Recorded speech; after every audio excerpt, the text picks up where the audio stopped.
Hello, I'm Annette Young and welcome to the France 24 debate, where today, no surprise, we're focusing on the induction of famed Franco-American Josephine Baker to the Pantheon here in Paris. French President Emmanuel Macron has just presided over a ceremony which celebrated the life of an extraordinary woman who led an exceptional life. She's the first American, first woman of colour and the first ever performing artist to be honoured in the monument. Rappelle-toi Paris.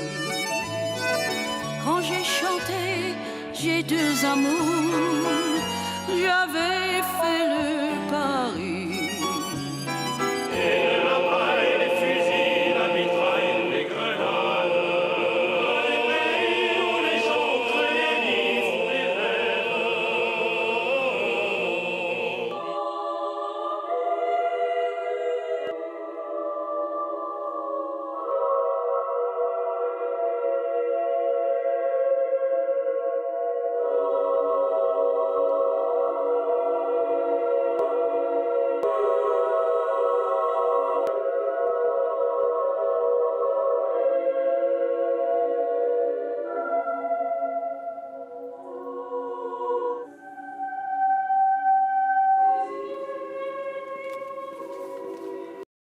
Josephine Baker did not defend a particular colour of skin. She carried an ideal of mankind, and she fought for the freedoms of each and every person. Her cause was that of universalism, the unity of the human race, universal equality before individual identity, emancipation against discrimination. She fought for dignity. She fought for everyone. Joining me today to talk about Josephine Baker's legacy and what it means for contemporary French society are Curtis Young, a historian and professor of literature at Essex Business School, Ajari Aoki, an American-Nigerian author and founder of Madame la Maison, a Paris-based homewares company, Cheryl Ann Bolden, an artist-curator at the Museum Precious Cargo, who's rushed here to join us from the Pantheon, I believe. But first, Olivia Salazar-Winspear takes a look back at what indeed was an amazing life.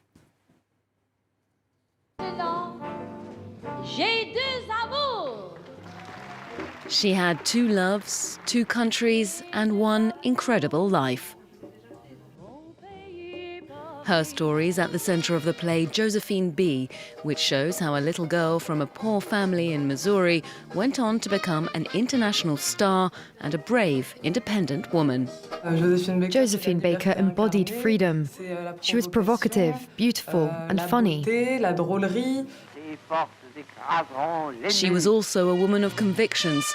By 1940, the music hall star had conquered French audiences, but she wanted to help liberate them too. She was an important part of the French resistance. She said it herself. I put microfilms on my sheet music or in my bra. My dressing room was open to those collecting intelligence. Je faisais de la résistance parce que j'avais qu'une seule chose en tête, c'est-à-dire d'aider la France. She was decorated for her efforts and took those medals all the way to Washington, where she joined another struggle, marching for civil rights in the footsteps of Martin Luther King. At the same time, her fight against racism continued back in France at her home in the Dordogne, surrounded by her family, made up of children adopted from different countries around the world. Et à côté de Jean-Claude, qui est... Brahim. Il vient d'où? D'Algérie. 50 years later, Brahim remembers an unconventional but loving childhood. He was the seventh of Josephine Baker's 12 children, who she called her rainbow tribe. C'est une famille multiethnique. We were a multi-ethnic, multicultural family, but we were all brought up together in the same way to show the whole world that when you raise young children together, a truly universal sense of fraternity is possible. It's not just a utopian dream. Committed to her own utopia and to freeing France, Josephine Baker's achievements are now carved in stone in the Pantheon. Cheryl Ann, Josephine Baker is the first woman of colour, the first American, the first performing artist to be inducted into the Pantheon. It's significant on so many, many levels, but what does it mean for you?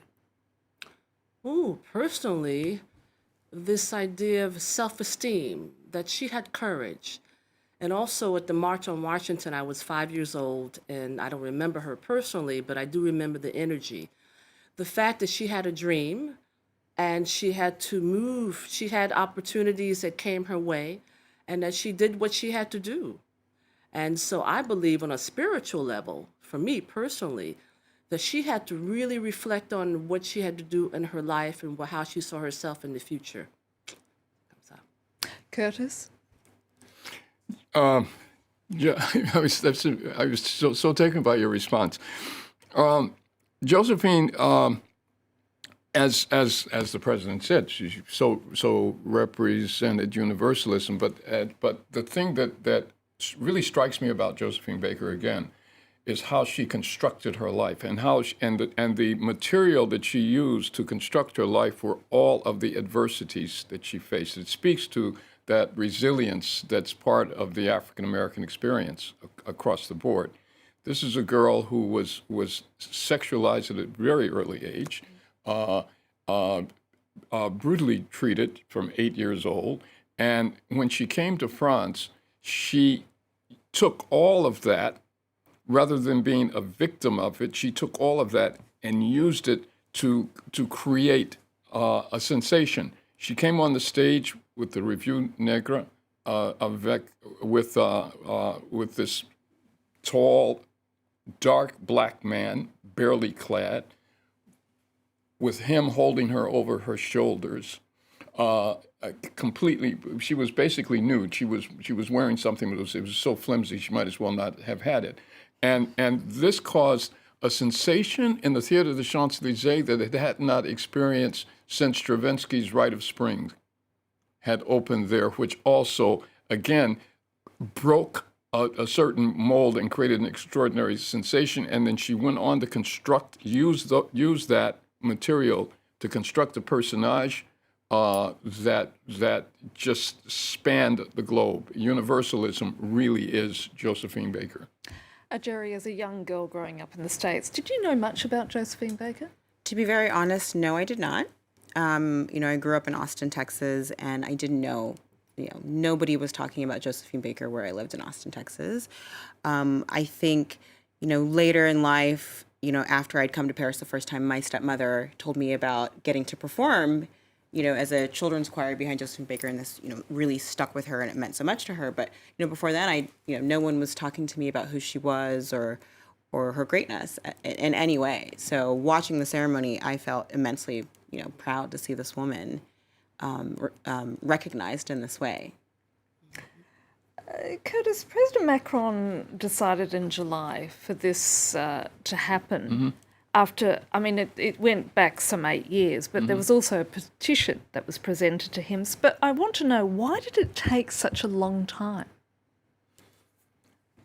The whole idea, for me, the whole idea of Pantheonization is extraordinarily complicated because it touches on every nerve of the country, and no matter who it is. For example, Zola. They had to take him into the Pantheon on a Sunday when everybody was away in the holiday at night because there was so much controversy about him around the Dreyfus incident, for example, in J'accuse. And so it's an incredibly delicate move to bring someone into Pantheon. And now we're talking about a person that was not born in France, which is going to touch on a lot of nerves. Indeed. Jerry, when you look at this extraordinary woman, what message does this ceremony send not only to people in France, but across the world? I would say that, again, I take it back to this idea of recognition and representation, across the world. For me, to see this woman, this Black woman, who's celebrated in this way across the world in places where people might not know that she exists. I think representation is so important. And even though I know it's very controversial, her, being pantheonized, I'm not sure how. We're going for the word immortalized. Immortalized. I know it's controversial, but, I think as a young Black person, and I definitely told my daughter to turn the TV on, it's great to have models and to see other faces, brown faces, that are recognized and respected, even if this is controversial in so many ways. So I think that does send a message to the world. There's a whole nother conversation about what that means for France, but and we're going to touch on that later, because what I want to do is sort of chronologically just go through the various parts of Josephine's life. I mean, she had many lives. But, let's start with her arrival to France, Cheryl Ann, a emancipated woman who divorced twice, arrived in Paris following a career opportunity. I just am curious to know, what was the France that she saw when she arrived? What met her eyes? Well, if you think about the difference between France and the United States is kind of a puritanical country, right? The idea of the body. We prefer to show guns as opposed to the body. So the fact that she arrived here and she was able to just let her body be free and be as beautiful as possible in a place like France, I think that's the first thing. That she had the opportunity, it was presented to her, she made a choice. She had to reflect on that, obviously overnight, to say, am I going to show my body this way? So I think in France it was an opportunity for her to be free within her body, and I think France gave her that. And I'm not sure the idea of being Black at the time, obviously, that was very clear. So there's lots of layers to that.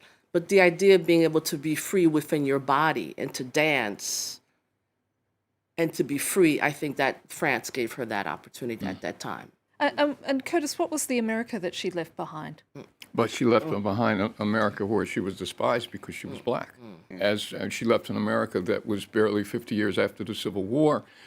She left an America that was in the throes of concretizing Jim Crow. 1898, segregation was made legal in America by the Supreme Court, Plessy versus Ferguson.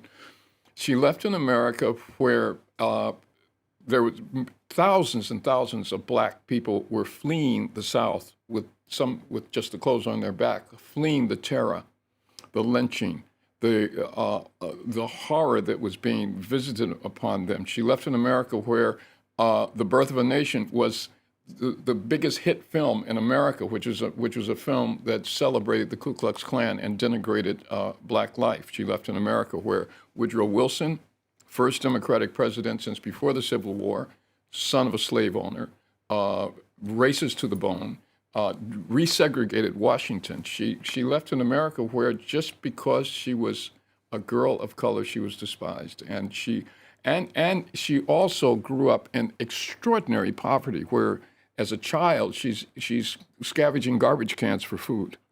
She's working for white people in their kitchens at 8 years old. She is living with a 50-year-old man at 10 years old. She's married to a man at 13 years old. She's married a second time at 15 years old. I mean, it's just unimaginable, the America that she lived in. That was an America that permitted this, and so she arrived. She left a dark black and white movie, and she arrived in a color movie, in full Technicolor. Jerry, when she did arrive, she met immediate success. She appeared topless and wearing the famed banana skirt. But her show to some embodied the colonial times' racist stereotypes about African women, and it caused both condemnation and celebration. Yet she managed to rise above that, didn't she? Yeah, I mean, for sure. I think, I think she was able to rise above it because she was not African. She was a Black American, rose above it in the sense that, what was happening, someone's ideal of like, colonialism or ideal of like Africans was not really applied to her. So she rose above it because it didn't really apply to her. I wouldn't say she rose above it like, she rose above it, but it didn't really apply to her. I think that's... And you've experienced that sort of disconnect in a way. Yeah. Sort of what you experience here in Paris versus a person of colour born in France. Yeah, I can say it's very interesting because I'm Nigerian, grew up in Austin, Texas. And, when I came to France, people asked me about racism. And, in the beginning, I didn't really feel racism. And, sometimes I still don't. But that doesn't mean it doesn't exist. It's because it doesn't really apply to me as, someone who comes from America, even though I'm Nigerian, which is sort of extra twisted if we're talking about like, because you can see like I'm not from a country that was colonized by the French. So I think, I really identify with Josephine Baker in that way because, I'm kind of living my best life in France, and, while last year was going on, while BLM is going on, while a lot of things are going on, I identify with her in a lot of ways because I'm getting attention for what I'm doing and my work. And I think it has a lot to do with who I am and where I'm from, similar to Josephine Baker, the way that she was recognized. Next, we're going to talk about her situation in the US and J'ai deux amours, I have two loves, my country and Paris, she sang in her 1930s song. In the US, Josephine Baker is as beloved as she is here in France, and nowhere more than in Harlem. Our correspondents met with some New Yorkers to explore the legacy of Josephine Baker.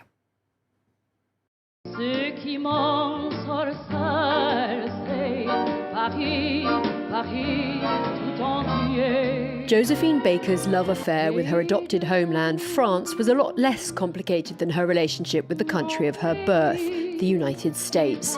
Her adopted son, Jarry Bouillon Baker, works at the New York restaurant named after her. He's delighted that his mother will now be honoured with a plaque in Paris's Pantheon. Je pense qu'elle est enfin reconnue mondialement. Elle a tout fait depuis être artiste, mais être dans la guerre aussi. Et puis ensuite lutter contre le racisme, parce qu'elle était noire sûrement. C'est pour ça qu'elle est partie en Europe et puis elle est restée là-bas finalement. Elle se sentait beaucoup plus libre là-bas qu'ici. In the early 1920s, Josephine Baker came to New York City and performed with the Chocolate Dandies at the Cotton Club in Harlem. Although she never achieved the same level of fame in the US as in France, Harlem historian Dr. John Manan believes she played a key role in the cultural and civil rights movement known as the Harlem Renaissance. There's no plaque to her here at the old site of the Cotton Club, but there's a lot of history. I think she is an icon in the civil rights movement, as someone who used their position to further the cause of African American liberation and equality. She came in 1963 for the March on Washington, and to be one of the people who had made it and was recognized throughout the world made African Americans feel we have people all over the world. The autumn leaves. Dr. Manan and jazz singer Terry Davis wished to pay tribute to Baker's legacy here in Harlem. East of the sun, west of the moon, yeah. A few blocks west of the old site of the Cotton Club, 17-year-old Kendall McDowell is on her way to a dance rehearsal with the Harlemettes. People like Josephine Baker, they are trailblazers. Whenever we do the dance A-Train, I try to put myself back when everybody's at the Cotton Club and moving and performing. This school was founded in 1964 at the height of the civil rights movement by a contemporary of Baker, black opera singer Dorothy Maynor. The year before, Baker had told the crowd at the March on Washington that she'd always taken the rocky path and that she'd tried to smooth it out a little to make it easier for everyone else.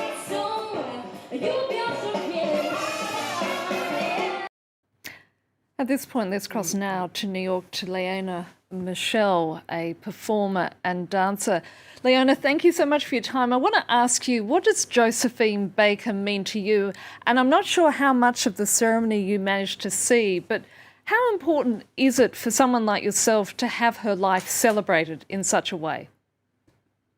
I would like to first thank you for having me. It is indeed a privilege to talk and share with you about someone I love tremendously. She means a great deal to me and so many people here in America, particularly Black women. She is a symbol of freedom, resilience, and bravery. And she is the reason why I am a creative today as a writer, a singer, and an actress. Leona, during the many years in France, Josephine Baker lived more freely and comparatively much more joyously than any other time. So what kept alive her commitment to the US and the struggle of Black people there? Yes, sorry, I'm having a little bit of a hard time hearing you, but I believe you're talking about her struggle for Black people in America. That's Did I hear right. you correctly? Yes. Okay. Yes, indeed. Like Nina Simone and so many others, and Billie Holiday, Josephine Baker was up against the wall, taking the blows, daily blows, being a citizen of the United States of America. She put her neck on the line numerous times as a trailblazer, a civil rights leader, a civil rights activist. She was willing to stand beside Martin Luther King, and risk everything, really. And I think that's what's really remarkable about her. She was willing to return to a country that did not love her back and did not embrace her, and take in consideration the constant battles that we as Black Americans are facing on a day-to-day basis. Josephine Baker, should be applauded for that. Right now we're screaming out loud, Black Lives Matter, daily here in America. But the truth of the matter is, Josephine Baker was saying that many, many years ago, before it even became a saying. She was living that. So I think it's very important that we recognize that, and I applaud you for honoring her in that matter, because in you honoring her in that matter, and you are also honoring the fact that Black lives do indeed matter. Cheryl Ann, a recent piece in the Washington Post by French journalist and anti-racism activist Rakaya Diallo, says that Josephine Baker's story is often used to push forward the myth of a republic that is supposedly more welcoming to Black people from outside of France than those within. What would you say to that? She's more of an icon to... I'm sorry, can you repeat that last part? Leona, this is a question actually to another panellist here in France. Just bear with us. We'll come back to you in a second. I think we're opening up the conversation. I was brought up in Newark, in New York, and so my aunt was at 125th and Lenox. We always spoke about Josephine Baker. She was elegant. She was wonderful. In terms of being in France, what's happening is that a lot of the conversation about race is caché. It's hidden. And so I think that now there's a way for us to be able to speak about this idea of discrimination in a way that's not going to offend other people. But for people like Josephine Baker, we always thought about it. It's something that's always been on our shoulders.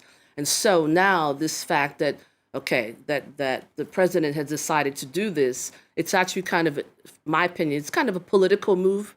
Because talking about feminists, we're talking about color. So hopefully, in terms of, I'm into education, hopefully it's going to open up the way to be able to have this discussion and not just say, oh, it's the problem of the United States. There's an issue here, and I think that perhaps, I don't know if that answered your question or not, but I think that this is a way to be able to open up the conversation. Ajuri, some critics of the president question the fact that he chose an American-born figure as the first Black woman in the Pantheon, instead of somebody who rose up against racism and French colonialism in the past. Yes, I know. I've heard this a lot from a lot of people around me, but, and I don't know if what I'm saying is popular in any way, but I think any kind of recognition is helpful towards the greater cause of, Black people in France. So while, yes, she was, a Black American and she was not French, and she's recognized maybe before another French Black person, I think it is a step in the right direction of like, you know, saying that, you know, this is a wonderful woman and she's a Black woman. And, you know, recognition in spite of racism is you know, it's recognition in spite of racism. And I think that's important. Curtis, it just so happened that today the far-right candidate, Eric Zemmour, threw his hat into the ring for the presidential race next April. And it also comes at a time where racism and immigration very much dominates the political agenda. And as Cheryl Ann just pointed out earlier, some could see this as a political move by the president at a key moment in time. If it is a political move, it's a very important and smart political move because Josephine Baker represents every issue that's on the table. She's a woman, and she's a woman at a time of Me Too. She's a woman where just this week a very popular political figure has been accused of inappropriate behavior with women. I'm speaking of Nicolas Hulot. Number one. Number two, she's Black. She's Black in a world where Blackness represents the other, a stigmatized other, an exoticized other. She's an immigrant. She immigrated to France. And I think about that in the context of the 27 immigrants who just perished in the English Channel trying to reach freedom, trying to escape exactly what Josephine Baker was trying to escape. She was escaping racism. These people, some of these people were trying to escape political persecution, everybody looking for a better life. She's bisexual at a time when LGBT and bi and people are still struggling for recognition. So she incarnates all of the issues. She lived a life that was a life of look at the 12 orphans that she adopted, 2 from Japan, et cetera, across the board. So this is a moment where Josephine Baker has said to France, look at where we're going. Look at what we're doing. Look at what kind of choices are we going to make? What kind of future are we going to have? Because it's almost like the George Floyd moment in America when America had to ask itself, what are we going to be? Where are we going to go from now? And France is at a point where we need to ask ourselves, with changes going on in Europe, what are we going to be? Look, France, the real France, when I sit in a cafe and look through the window and watch the people walking up and down the street, I'm looking at France. I don't see that France when I look at television. I don't see that France when I go to the cinema. I don't see that France when I look at the political, the personage in our political life. And that France that we actually see, that's real, we need to then begin to embrace that France because that genie is not going back in the bottle. Yeah. People have been moving across borders for all time, and it's not going to stop, regardless of the polemics of people like Eric Zemmour and the others who imagine a France. There are philosophers who have talked about how you can't put your foot back in the same water again because time moves on. This universe is moving forward, and we can't hold on to something that's old and dead and gone. And I think, again, Regis Debray spoke to that when he suggested Josephine Baker to be patronized in the first place. Cheryl Ann, your thoughts? Well, again, this idea of education. We can use her as a way to look at history. Again, why she left the United States, what was happening in the United States, which is still happening now in the United States. I hope that France doesn't follow. There are certain things that we need to kind of really be careful about. And so for me, symbolically, looking at history again, why she left a terrible situation, and why she was able to move here, but also what happened to her while she was here. Why, when she was in a situation where she was in poverty with her house and the Chateau de Melon, Why didn't the government help her at that time? That's a question for me. Why did they refuse to help her at that time? When if she really helped the government, why was she not supported? So I think in a lot of ways we need to look at history and to make sure that we get the details and to not be able to repeat those kinds of things. Jerry, she was also a feminist at a time when feminism barely existed.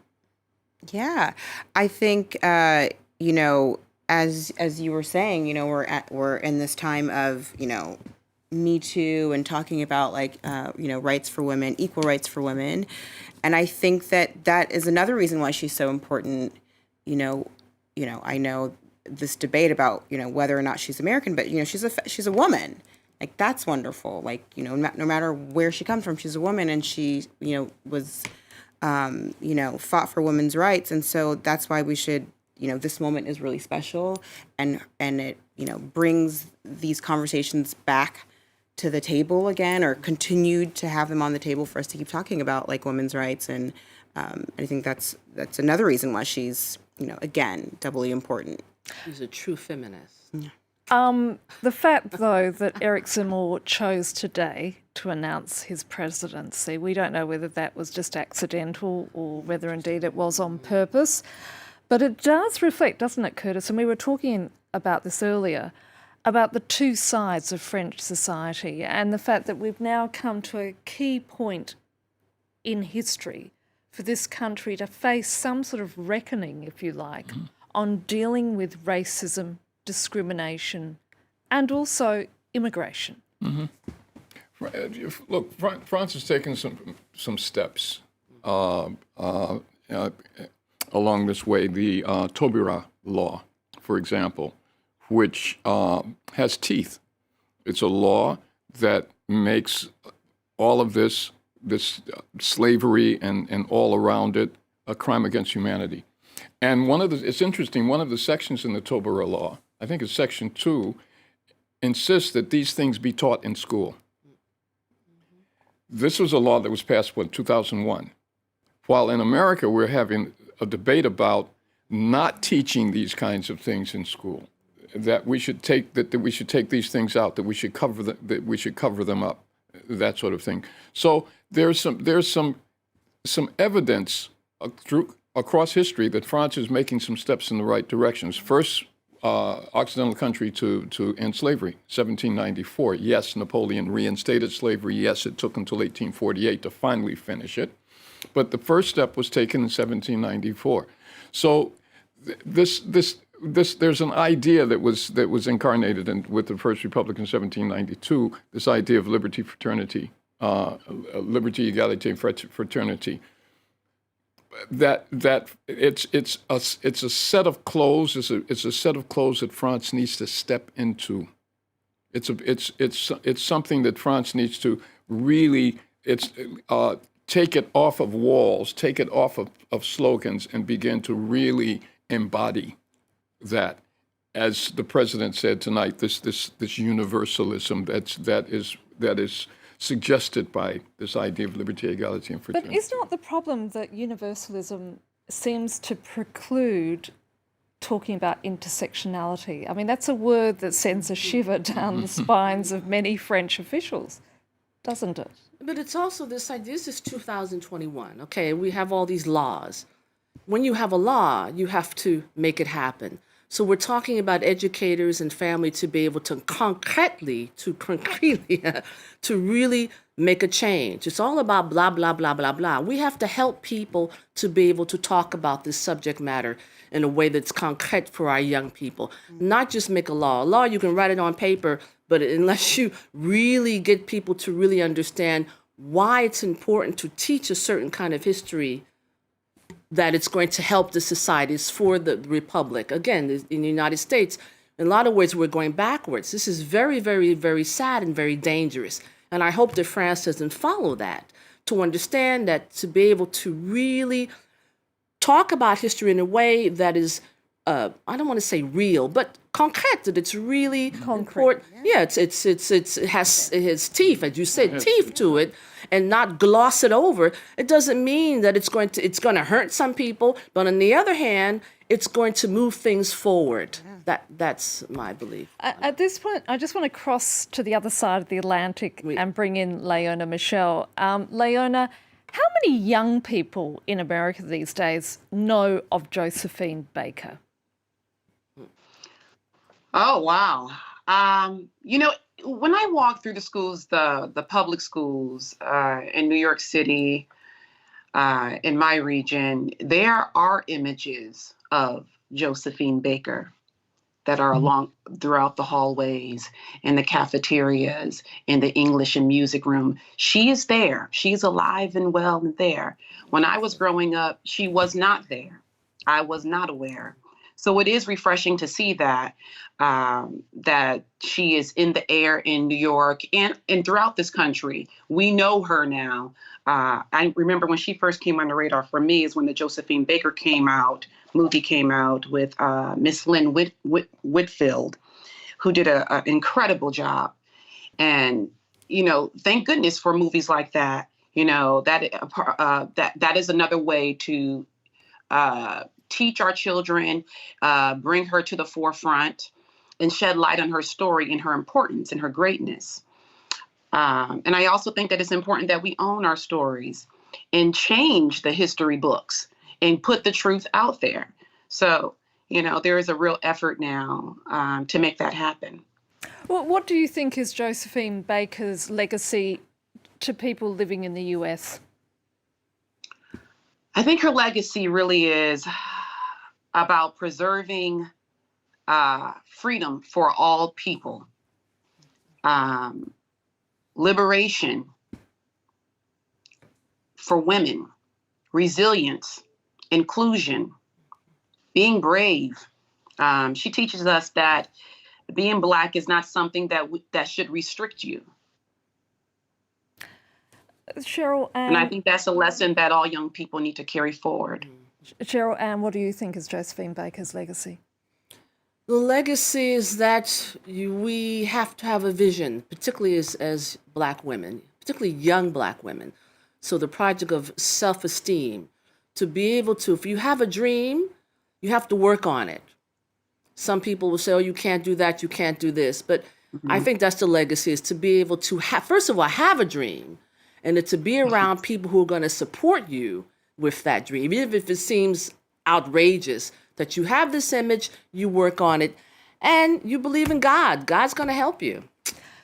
Jerry, what do you think Josephine Baker's legacy is, not just for you, but for your daughter? Definitely to have a dream, as you said. But, my brother is a poet, and he writes this wonderful poem about Black excellence. And for me, it's that, to see a Black woman who is living this extraordinary and excellent and genius, like she's a genius. And so for, a lot of times what is Black excellence is not really celebrated. So for my daughter to see a Black woman celebrated as this, genius and as an excellent and amazing woman, for me, that is so important. And for me, that's her legacy, is to see Black excellence, as my brother writes. Curtis? Have a determination and a vision and a goal, and stick with it no matter what. Don't let the obstacles throw you off track, because they're going to come. The reason people climb mountains is because it's hard. It's not easy. That's, if it was easy, nobody would go to Mount Everest. Life has its challenges, and to be able to look the challenges in the face, and this is what Josephine Baker did, this is her legacy, to look the challenges in the face, to have the determination, the wisdom, the resilience to say, I will be me, and I will make this thing happen no matter what, and overcome all of the obstacles, and she did this. We talk about when she went back to America, for example, and she performed at a certain place. But what nobody's mentioned tonight is that while she was in America, she went also to a prison in Mississippi to visit a guy, I think his name was Willie McGee, who was on death row, falsely accused of having raped a white woman. And she went to the prison. He asked her to sing Amazing Grace, which she did for all of the prisoners. And then when she was on stage in Detroit, she came on stage and she announced that Willie McGee has been executed today. and she stood with his family. Wouldn't allow, the photographers didn't want to take a picture of Josephine Baker with a member of the family. They wanted just a picture of her, and she refused to allow them to take that picture. Okay, the whole idea, the thing with the Stork Club when she went to New York, the reason she got in trouble is because earlier when she was in Miami, Walter Winchell, a very influential reporter, was inappropriate with her, and she slapped him. And so when he learned that she was friends with Eva Peron, Walter Winchell began to tell the story that she was in fact a communist sympathizer, and he's the one that created this whole business of that she's a communist and anti-American, et cetera, et cetera. None of these things stopped Josephine Baker. In fact, they gave her energy. Curtis Young, I'm very sorry. We're going to have to leave it there. I suspect this conversation is going to continue outside the corridors of this studio. Many thanks to Curtis, Jerry, Cheryl Ann and Leona in New York. That's it for this edition of The Debate. In the meantime, let's take a look at some of the key images of an exceptional life that was indeed Josephine Baker's. J'ai deux amours, mon pays et Paris, par jour. Mon cœur est ravi, ma savane est belle, mais à quoi bon le nier, ce qui m'en c'est Paris, Paris.